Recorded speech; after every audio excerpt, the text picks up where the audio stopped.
ರಾಜ್ಯ ರಾಜಕಾರಣದಲ್ಲಿ ಮತ್ತೊಮ್ಮೆ ಮಂಡ್ಯ ಕುತೂಹಲವನ್ನ ಕೆರಳಿಸ್ತಾ ಇದೆ. ಸಂಸದೆ ಸುಮಲತಾ ನಡೆ ಏನಾಗಿರುತ್ತೆ ಅನ್ನುವಂತಹ ಸಸ್ಪೆನ್ಸ್ ಕ್ಷಣದಿಂದ ಕ್ಷಣಕ್ಕೆ ಜಾಸ್ತಿ ಆಗ್ತಾ ಇದೆ. ಕೆಲವೇ ಕ್ಷಣಗಳಲ್ಲಿ ಮಂಡ್ಯ ಸಂಸದೆ Sumalatha high voltage meeting. Mandya ಮೈತ್ರಿ ಟಿಕೆಟ್ ತಪ್ಪಿದ ಬೆನ್ನಲ್ಲೇ ಸುಮಲತಾ ಸಭೆಯನ್ನು ನಡೆಸ್ತಾ ಇದ್ದಾರೆ. ಬೆಂಗಳೂರಿನ ತಮ್ಮ ನಿವಾಸದಲ್ಲಿ ಆಪ್ತರು ಬೆಂಬಲಿಗರೊಂದಿಗೆ ಒಂದು ಹೈ ವೋಲ್ಟೇಜ್ ಮೀಟಿಂಗ್. ಮುಂದಿನ ನಡೆಯ ಬಗ್ಗೆ ಅಂತಿಮ ತೀರ್ಮಾನವನ್ನ ಕೈಗೊಳ್ಳಲಿದ್ದಾರೆ ಸಂಸದೆ. ಸಭೆಯಲ್ಲಿ ಆಪ್ತರ ಅಭಿಪ್ರಾಯವನ್ನ ಪಡೆದು ಒಂದು ಮಹತ್ವದ ನಿರ್ಧಾರವನ್ನ ಇವತ್ತು ಸಂಜೆ ತೆಗೆದುಕೊಳ್ಳುವಂತಹ ಸಾಧ್ಯತೆ ಇದೆ. ಹಾಗಾದ್ರೆ ಮಂಡ್ಯ ಗೌಡ್ತಿಯ ಮುಂದಿನ ನಡೆಯೇನು? ರೆಬಲ್ ಲೇಡಿ ಸುಮಲತಾ ಅವರ ಮುಂದಿನ ನಡೆಯೇನು? ತೀವ್ರ ಕುತೂಹಲಕ್ಕೆ ಕಾರಣವಾಗ್ತಾ ಇದೆ. ಶತಾಯ ಗತಾಯ ಬಿಜೆಪಿಗೇನೆ ಈ ಬಾರಿ ಮಂಡ್ಯವನ್ನ ಉಳಿಸ್ಕೊಳ್ಬೇಕು, ಟಿಕೆಟ್ ಅನ್ನ ಪಡಿಬೇಕು ಅಂತ ಹೇಳಿ ದೊಡ್ಡ ಮಟ್ಟದ ಹೋರಾಟ ಮಾಡಿದ್ರು. ಸಾಲು ಸಾಲು ಬಿಜೆಪಿಯ ವರಿಷ್ಠರನ್ನ ಭೇಟಿ ಮಾಡಿದ್ರು. ಯಾವುದು ಕೂಡ ಫಲಪ್ರದವಾಗಲಿಲ್ಲ. ಜೆಡಿಎಸ್ ನಿಂದ ಎಚ್ ಡಿ ಕುಮಾರಸ್ವಾಮಿ ಅವರು ಮೈತ್ರಿ ಅಭ್ಯರ್ಥಿಯಾಗಿ ಮಂಡ್ಯದಲ್ಲಿ ಕಣಕ್ಕಿಳಿತಾ ಇದ್ದಾರೆ. ಈ ಸಂದರ್ಭದಲ್ಲಿ ಮಂಡ್ಯ ಗೌಡ್ತಿ ಸುಮಲತಾ ಅಂಬರೀಶ್ ಅವರ ನಡೆ ತೀವ್ರ ಕುತೂಹಲಕ್ಕೆ ಕಾರಣವಾಗ್ತಾ ಇದೆ. ನಿನ್ನೆ ಬಿಜೆಪಿಯ ರಾಜ್ಯಾಧ್ಯಕ್ಷ BY ವಿಜಯೇಂದ್ರ ಅವರನ್ನ ಭೇಟಿ ಮಾಡಿದ್ರು, ಮಾತುಕತೆಯನ್ನ ನಡೆಸಿದ್ರು. ಅದಾದ ಮೇಲೆ ಮಂಡ್ಯ ನನ್ನ ಅಸ್ಮಿತೆ ಅನ್ನುವಂತಹ ರೀತಿಯಲ್ಲಿ ಹೇಳಿಕೆಯನ್ನು ಕೊಟ್ಟಿದ್ರು. ಹಾಗಾದ್ರೆ ಸುಮಲತಾ ಅಂಬರೀಶ್ ರೆಬಲ್ ಆಗ್ತಾರಾ, ತಟಸ್ಥರಾಗ್ತಾರಾ, ಮೈತ್ರಿ ಅಭ್ಯರ್ಥಿಗೆ ಸಪೋರ್ಟ್ ಮಾಡ್ತಾರಾ ಅನ್ನೋದು ಈಗಿರುವಂತಹ ಪ್ರಶ್ನೆ.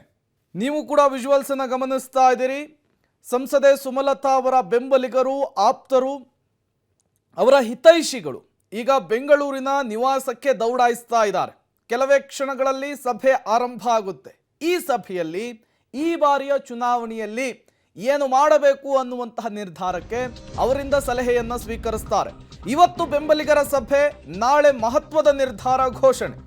ನಾಳೆ ಅಂತಿಮ ನಿರ್ಧಾರವನ್ನ ಪ್ರಕಟ ಮಾಡಲಿದ್ದಾರೆ ರೆಬಲ್ ಲೇಡಿ ಸುಮಲತಾ. ಮಂಡ್ಯದಲ್ಲಿಯೇ ತಮ್ಮ ನಿಲುವನ್ನ ಘೋಷಿಸಲಿದ್ದಾರೆ ಸಂಸದೆ ಸುಮಲತಾ ಅಂಬರೀಶ್.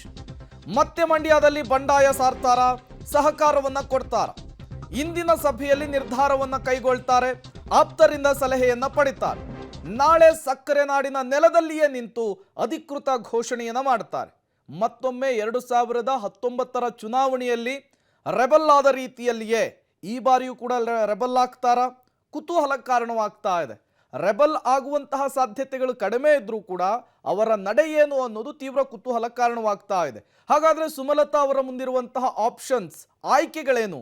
ಬಂಡಾಯವನ್ನ ಘೋಷಿಸದೆ JDSಗೆ ಬೆಂಬಲವನ್ನ ಘೋಷಣೆ ಮಾಡಬಹುದು. ಅದು ಸಾಧ್ಯನಾ? ಪಾಸಿಬಿಲಿಟಿ ಇದೆಯಾ ಅನ್ನೋದು ಪ್ರಶ್ನೆ. ಎರಡನೇದು, ಬಿಜೆಪಿ ನಾಯಕರ ಸಂಧಾನಕ್ಕೆ ಒಪ್ಪದೆ ಮಂಡ್ಯದಲ್ಲಿ ಬಂಡಾಯ ಸ್ಪರ್ಧೆ ಮಾಡಬಹುದು. 2019ಕ್ಕೂ ಈಗೂ ತುಂಬಾ ಡಿಫರೆನ್ಸ್ ಇದೆ. ಒಂದಿಷ್ಟು ರಾಜಕೀಯ ಬದಲಾವಣೆಗಳಾಗಿದೆ. HDK ಮೇಲಿನ ಕೋಪಕ್ಕೆ ಪ್ರಚಾರ ಮಾಡದೆ ತಟಸ್ಥವಾಗಿರಬಹುದು. ತಟಸ್ಥವಾಗಿದ್ದೇ ಆದರೆ ಮೈತ್ರಿ ಅಭ್ಯರ್ಥಿಗೆ ಪೆಟ್ಟು ಬೀಳುವಂತಹ ಸಾಧ್ಯತೆ ಇದೆ ಅಂತ ಹೇಳಲಾಗ್ತಾ ಇದೆ. ಬಂಡಾಯವನ್ನ ಎದ್ದು ಕಾಂಗ್ರೆಸ್ ಅಭ್ಯರ್ಥಿಗೆ ಸಹಕಾರವನ್ನ ಘೋಷಿಸಿದ್ದೇ ಆದರೆ ಅದು ಕೂಡ ದೊಡ್ಡ ಮಟ್ಟದ ಬಿರುಗಾಳಿಗೂ ಕೂಡ ಕಾರಣವಾಗುತ್ತೆ. ಮುನಿಸನ್ನ ಮರೆತು HDK ಜೊತೆಗೆ ಬಹಿರಂಗ ಬೆಂಬಲವನ್ನ ಘೋಷಿಸಬಹುದು, ಕದನ ವಿರಾಮವನ್ನ ಘೋಷಣೆ ಮಾಡಬಹುದು ಅಂತ ಹೇಳಲಾಗ್ತಾ ಇದೆ. ಸಹಜವಾಗಿಯೇ ಈ ಎಲ್ಲ ಆಪ್ಷನ್ಸ್ಗಳು ಕೂಡ ಸುಮಲತಾ ಅವರ ಮುಂದಿರುವಂತಹದ್ದು. ಇದರಲ್ಲಿ ಯಾವುದನ್ನ ಪಿಕ್ ಮಾಡ್ತಾರೆ, ಯಾವುದನ್ನ ಚೂಸ್ ಮಾಡ್ತಾರೆ ಅನ್ನೋದು ಈಗಿರುವಂತಹ $1 ಮಿಲಿಯನ್ ಪ್ರಶ್ನೆ. ಮಸೂದ್ ಇದೇ ವಿಚಾರಕ್ಕೆ ಸಂಬಂಧಪಟ್ಟಂತೆ ಮತ್ತಷ್ಟು ಡೀಟೇಲ್ಸ್ ಅನ್ನು ಕೊಡ್ತಾರೆ. ಮಸೂದ್, ತೀವ್ರ ಕುತೂಹಲ ಕಾರಣವಾಗ್ತಾ ಇದೆ ಸಂಸದೆ ಸುಮಲತಾ ನಡೆ. ಒಂದು ಕಡೆ ಕಾಂಗ್ರೆಸ್ನಿಂದ ಟಿಕೆಟ್ ಸಿಗದೇ ಇದ್ದ ಕಾರಣಕ್ಕೆ 2019ರಲ್ಲಿ ರೆಬಲ್ ಆಗಿದ್ದಂತಹ ಪೂರಕ ವಾತಾವರಣ ಈಗಿಲ್ಲ. ಈಗ ಅವರ ಮುಂದಿರುವಂತಹ ಆಪ್ಷನ್ಸ್ಗಳು, ಅದರಲ್ಲಿ ಯಾವುದನ್ನ ಚೂಸ್ ಮಾಡಬಹುದು ಸುಮಲತಾ ಅಂತ ಹೇಳಿ. ಮಸೂದ್, ಪ್ರೇಮ್, ನಿನ್ನೆ ವಿಜೇಂದ್ರ ಅವರು ಕೂಡ ಸುಮಲತಾ ಅವರನ್ನ ಭೇಟಿ ಮಾಡಿದ್ರು. ಆ ಸಂದರ್ಭದಲ್ಲೂ ಕೂಡ ಅವರ ಮುಂದಿನ ನಡೆ ಏನು, ಅವರ ಅಭಿಪ್ರಾಯ ಏನು ಅನ್ನುವಂಥದ್ದನ್ನ ಬಹಿರಂಗ ಪಡಿಸಲಿಲ್ಲ. ಒಂದು ರೀತಿಯಲ್ಲಿ ಈ ಕ್ಷಣದವರೆಗೂ ಕೂಡ ತಮ್ಮ ನಿರ್ಣಯವನ್ನ, ತಮ್ಮ ಮುಂದಿನ ನಡೆಯನ್ನು ಇನ್ನೂ ಕೂಡ ನಿಗೂಢವಾಗಿ ಕಾಪಾಡ್ಕೊಂಡು ಬರ್ತಾ ಇದ್ದಾರೆ. ಇನ್ನೇನು ಕೆಲವೇ ಕ್ಷಣಗಳಲ್ಲಿ ಬೆಂಬಲಿಗರ ಸಭೆ ಅವರ JP ನಗರದ ನಿವಾಸದಲ್ಲಿ ಆರಂಭ ಆಗುತ್ತೆ. ಈಗಾಗಲೇ 100 ಜನ ಬೆಂಬಲಿಗರು ಬಂದಿದ್ದಾರೆ. ಅವ್ರಿಗೂ ಕೂಡ ಕ್ಯೂರಿಯಾಸಿಟಿ, ಯಾವ ನಿರ್ಣಯ ತೆಗೆದುಕೊಳ್ಬಹುದು ಸುಮಲತಾ ಅವರು ಅಂತ. ಬಹುತೇಕ ಬೆಂಬಲಿಗರು ನೀವು ಪಕ್ಷೇತರ ಸ್ಪರ್ಧೆ ಮಾಡಿ ಅನ್ನುವಂಥ ಒಂದು ಅಭಿಪ್ರಾಯ ಹೇಳೋದಕ್ಕೆ ಬಂದಿದ್ದಾರೆ. ಆದರೆ ಆ ಎಲ್ಲ ಅಭಿಪ್ರಾಯಗಳನ್ನು ಕೂಡ ಇವತ್ತು ಸಂಗ್ರಹ ಅಷ್ಟೇ ಮಾಡ್ತಾರೆ. ಆದರೆ ಇವತ್ತೇ ನಿರ್ಣಯ ಪ್ರಕಟ ಮಾಡಬಾರ್ದು ಅನ್ನುವಂಥ ತೀರ್ಮಾನಕ್ಕೆ ಸುಮಲತಾ ಅವರು ಬಂದಿದ್ದಾರೆ.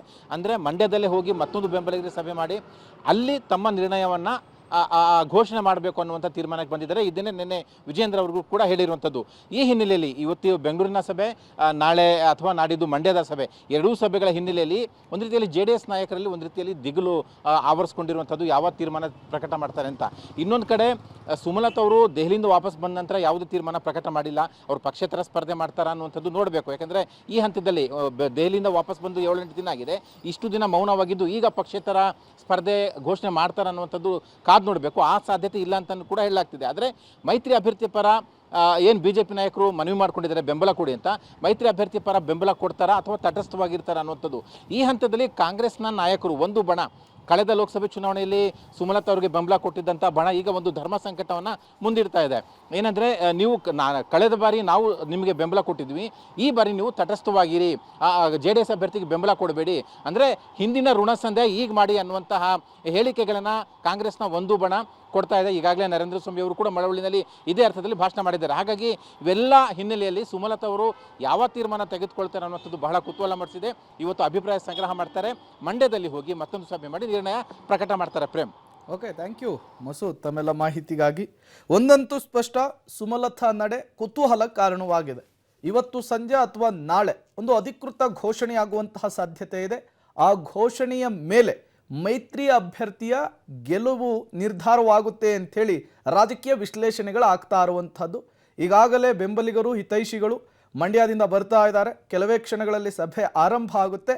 ಆ ಸಭೆಯಲ್ಲಿ ಒಂದು ನಿರ್ಧಾರ, ಒಂದು ನಿರ್ಣಯ, ಒಂದು ತೀರ್ಮಾನಕ್ಕೆ ಬರ್ತಾರೆ. ಅಲ್ಲಿ ತೆಗೆದುಕೊಂಡಂತಹ ತೀರ್ಮಾನವನ್ನು ನಾಳೆ ಸಕ್ಕರೆ ನಾಡು ಮಂಡ್ಯದ ನೆಲದಲ್ಲಿ ನಿಂತು ಮಂಡ್ಯ ಗೌಡ್ತಿ ಘೋಷಣೆಯನ್ನು ಮಾಡೋದು ಶತಸಿದ್ಧವಾಗಿದೆ.